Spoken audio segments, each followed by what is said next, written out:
শুধু নামাজ পড়লে হইব না যদি ঈমান না থাকে। গরিব দুঃখী মানুষদেরকেও ভালোবাসতে হবে।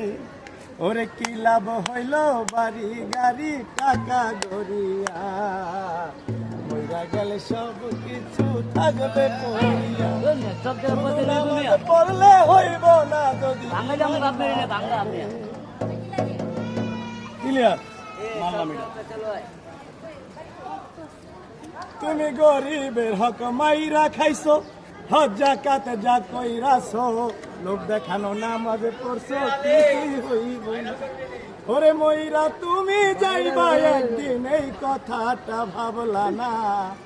ভালো একটা মনের মানুষ হইতে পারলা না রে বাবা, ভালো একটা মনের মানুষ হইতে পারলা না। শুধু নামাজ পড়লে হইব না যদি ঈমান না থাকে।